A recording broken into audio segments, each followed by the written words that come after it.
Hey guys, how's it going? Hope you're doing well. My name is Crown, and today I'm going to read you some very interesting stories that I hope that you're gonna love. And now, without further ado, let's go!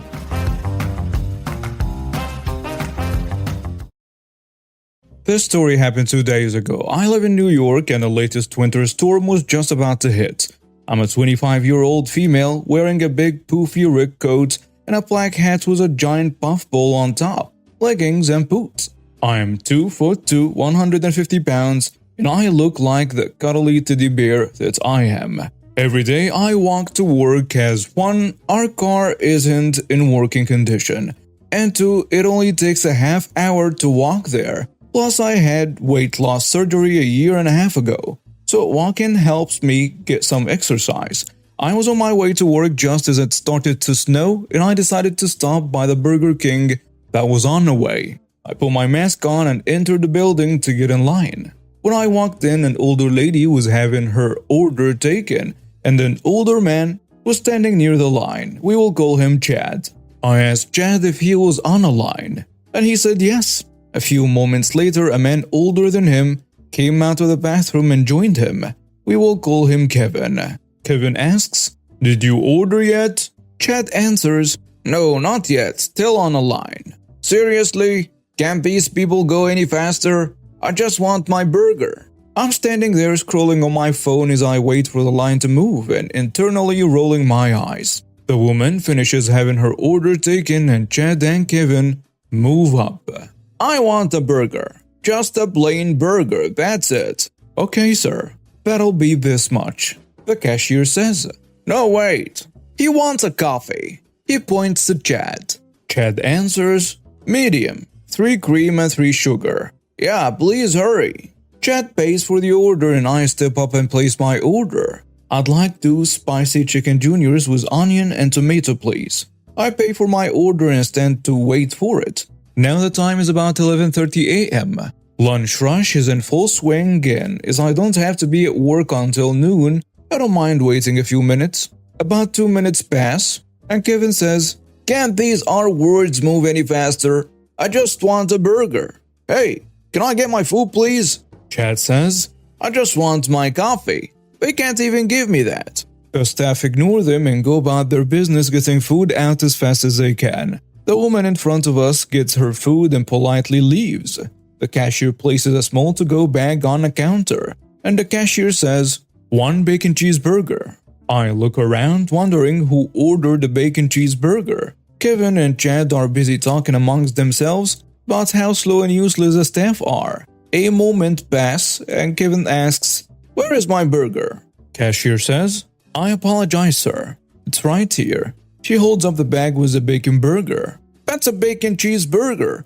I didn't order any bacon cheeseburgers. I asked for a plain burger. Give me my burger now." "I'm so sorry for the mix-up, sir. I'll get it for you right away." They need to stop hiring those R words. At this point, I've had enough. I'm not okay with people being attacked unless they truly deserve it. And these employees certainly didn't deserve it. I turn to Kevin and say, "You need to lower your voice and speak to them with a bit more respect." "Excuse me? Have you ever worked fast food?" "No." "Then shut your mouth and wait for your food." I am overheating in my coat, trying to breathe in this stuffy mask, and I'm risking being late for work, yet you don't hear me complaining. These people are exhausted, they are overworked, and they are hot and ache all over, and they are underpaid on top of it. You came here in the middle of the lunch rush. Did you not see the long line of cars outside when you came in? These employees are moving as fast as they can. Unless you can look me in the eye and tell me you know exactly what they are going through, you need to shut up and learn some manners. You're what, 150 years old? That's plenty of time to learn at least the most basic manners. With that, I thanked the cashier, took my food, and left. I didn't look back to see the look on Kevin or Chad's faces. I am not good with confrontation and I was shaken from what I'd just done. But I was very proud of myself. I've never worked in fast food. I'd worked in grocery stores for 11 years before I started to pursue my current career in teaching. But my best friend works in a fast food restaurant And I can tell you that they most certainly are overworked and underpaid, and customers like Kevin and corporate make them feel like nothing. Background. About 20 years ago, I worked for a company that made software for banks and credit unions.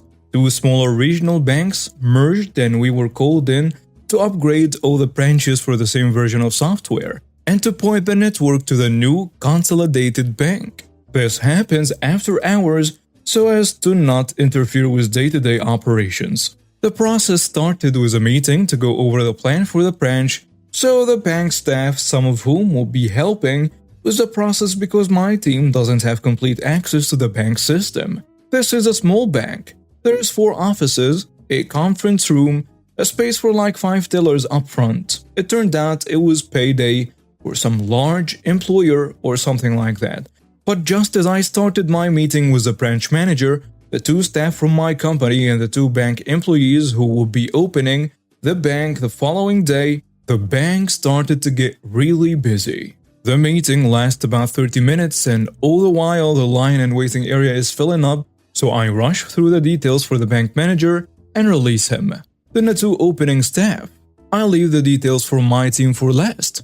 My team knew the process, they just needed to know what computers to start on first. Anyway, I dismissed the bank staff and they went to help the rush up front, and I continued my meeting with my team. Then sent them out to get some food since it looks like the bank might not close on time anyway. I head over to the bank manager's office and immediately a woman ducks under the rope line and makes straight line for the office and tries to follow me inside. I didn't see her step out of line, so I at first thought maybe she was a bank employee. As soon as I turned around, she said something like, "It's about time. I've been waiting for half an hour." This was nonsense because we started the meeting at 4:30 and it wasn't even 5 yet. I tried to tell her that she was mistaken. I didn't work at the bank. But she cut me off, not even paying attention to what I was saying. She plopped herself down in one of the chairs and said, "I need to make a withdrawal." I replied, "Sorry, I can't help you with that. You'll need to wait in line." "No, I've already waited for an hour. I know you can do it. You've done it before." She slaps her ID and bank card on a desk and says, "Just open the drawer and give me $2,000. I can't. I don't work. I couldn't even finish explaining that I don't work here. Nonsense. You've done it before. Give me $2,000. I can't. That's it. At this point, she raised her voice and is now standing. I assumed she was going to leave and I went to open the door, but she pushed me back and yelled, "I am not leaving this office until you give me $2,000. She then picked up a screwdriver out of the toolkit sitting on a desk and started prying at the desk drawer. I push her back and she swings at me with a screwdriver. I step back but she scratches my arm, tearing my shirt, and goes back to prying at the drawer. I've had it at this point. I'm thinking she's nuts and I need to do something. I look out the office and it looks like everyone is busy and think maybe they didn't notice her yelling. It looks like she's not making any progress on the desk. It's too sturdy. I try a calmer approach and try to get her attention. She stops for a moment and looks at me like she forgot I was there. "Are you going to give me my money or what?" She snapped. "I'm not an employee of the bank." "Nonsense! You were just in a meeting with the other employees." "Yes, but..." "Then give me my money or get out of my way." She interrupted before pushing me again. I finally had it. I looked out of the window and it seemed like all the bank employees were calm and quiet. I thought I'll be damned if I'm just going to stand here and watch her rob the bank. She was a big woman, but I played hockey against bigger people, so even if she had a few pounds on me, I was pretty sure I could at least slow her down. I took a step back, brought my shoulder down, then with a step and a short lunge, I checked her into the brick wall behind her. She smacked her head on the wall and gave a short thwomp as I knocked the wind out of her, and then she collapsed to the floor unconscious. I watched her suspiciously for a moment, thinking that was easier than I thought. Why didn't I do that earlier? Then I thought maybe I hurt her, so I knelt down to check on her, and she was breathing. I shouldn't move her. The screwdriver flew across the office, so I just stepped over her and walked out into the bank. By that time I heard sirens, lots of them. A short while later, some police came into the bank. Having just assaulted a woman, leaving her unconscious, I put my hands up. The police walked over, looked at me, then walked into the office.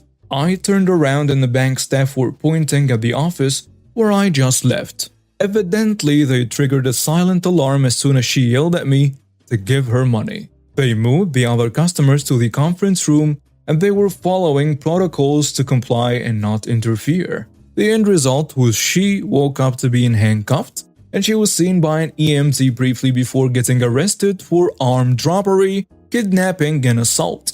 The screwdriver from the toolkit was taken as evidence, and we teased my tech for the next few years. You get your screwdriver back yet? She came in for $2,000 and left with $510. She spent 4 years in prison, and me as an assault victim in that state, they notified me when she got out.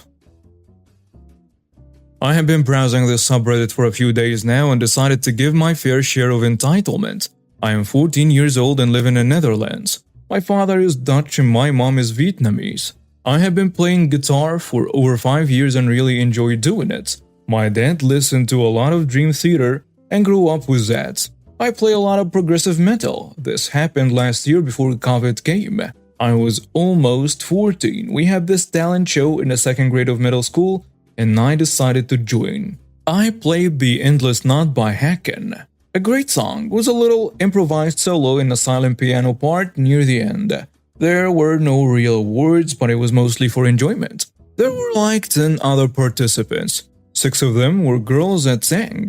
1 group that danced, 2 comedians and 1 other guitarist. And I ended up winning. I was really happy and the other participants were really nice. I personally found 1 comedian hilarious that had some good jokes. There were a lot of parents that gave me a standing ovation and it was one of the best moments of my life. My parents weren't there because of work. One of the girls that sang was crying that she didn't win, and her mom, the entitled mom, came to comfort her. I didn't get a reward and the talent show was just for entertainment and fun, but this entitled mother was so mad that her daughter didn't win. She went to the jury and said that I faked my guitar playing, although I practiced a lot for it. I got on a stage and she followed me. She started accusing me of faking in front of everyone. First I thought she knew the song, and that it's being played on a 7-string guitar. I used an Epiphone Les Paul with single coils and 6 strings.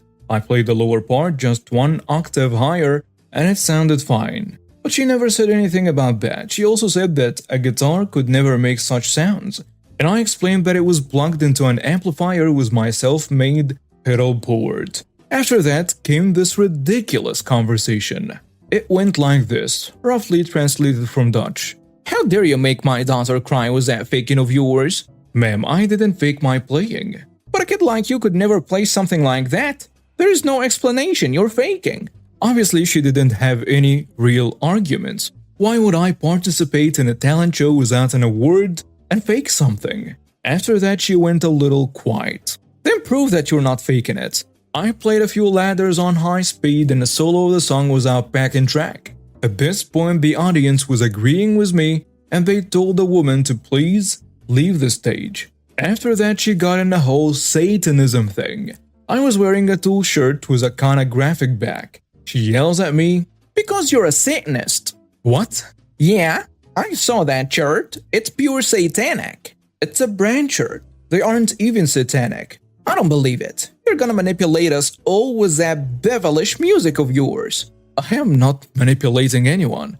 I'm just doing this for fun. Get lost, you jerk. She used the racist Asian slur I don't want to translate, not jerk. Go back to your devilish life. I'm getting really pissed at this point. I am not a Satanist. And also don't call me that racist Asian slur. And she says it again. The jury asked her to please leave the stage. The daughter tried to stop her mother, but the entitled mother kept going. The daughter was really embarrassed and she ran away. The entitled mother looked at me and said, "Look what you've done." She approached and tried to punch me, but I just pushed her away and people began to drag her away. While she was dragged, she was screaming racist Asian slurs. She was banned from the school and never heard of her again. The daughter eventually confronted me at school and apologized. I accepted the apology and we became friends. Went a few times to her house but never saw her mom. Never asked what happened cause I didn't want to think about her anymore. I was at an amusement park earlier this year. A brand new ride had just opened, so of course there was a huge line for it. I had taken my girlfriend that day and bought us fast passes to skip the lines. Fast passes cost nearly 3 times as much as a regular pass there.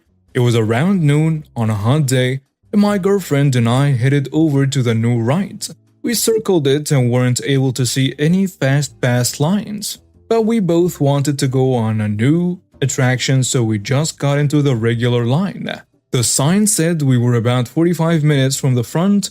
Immediately behind us was a large lady with her son who was about 10. My girlfriend then spots some people entering a different queue wearing purple wristbands, fast passes. So we go past the boy and his mom, exit the line and enter the new line. Since it had just opened, I guess they haven't made an official sign for it yet. But there was a little gate with a paper taped onto it that read Fast Pass and Wheelchairs. We go through and there's about 20 people in front of us now. After about a minute, we see the entitled mother and the entitled kid behind us again. I didn't make much of it, they probably hadn't seen the entrance just as we had. My girlfriend whispers in my ear, "They don't have fast passes." I look at their wrists, and she's right. The wristbands are green, the regular ones. She asks me if maybe we should say something so they don't waste their time. Poor kid, I think to myself, he probably wants to get on a ride as fast as possible. They are just gonna send him back when they reach the front. So I tap on the entitled mother's shoulder. This is paraphrasing, by the way. This was all really in Spanish. "Excuse me, this line is for purple wristbands only. They won't let you go through here. You can go back and..." "They'll let me through. They always do," she exclaims. My girlfriend and I look at each other like, what's wrong with her? "Okay, sorry," I replied. After 3 minutes go by and I guess we have been distracted for a little bit because I see there is about a 5-foot gap in the line in front of us, so we turn to move forward. And the entitled mother shoves past us, her son right behind her. I open my mouth and say something but decide against it. They are not gonna get on the ride anyway, so there is really no point. They are really strict about the wristbands. We finally reached the front of the line, and the ride operator asked to see the entitled kid and mom's wristbands. They were clearly trying to hide them by keeping their hands behind their backs. The entitled mother quickly shows her wristbands and runs past her and immediately starts getting on a ride. Her son does the exact same thing.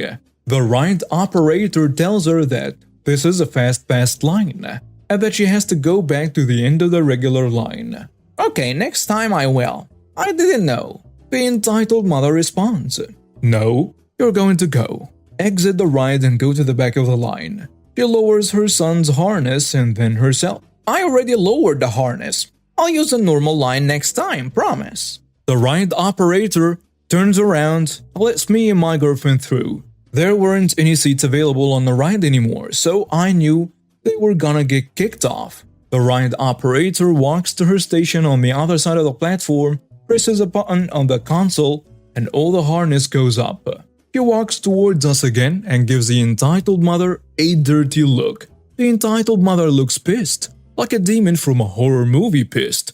She violently gets up and out of the platform, cursing the operator out, with her son right behind her. Once off the ride, the entitled kid looks back and spits on a seat. The ride operator went and got some Lysol wipes and cleaned the seat. My girlfriend and I sit on a ride and lower the harnesses. The ride operator leans in to make sure they are tight. They are really pissed. I jokingly tell the ride operator, they will be when they find out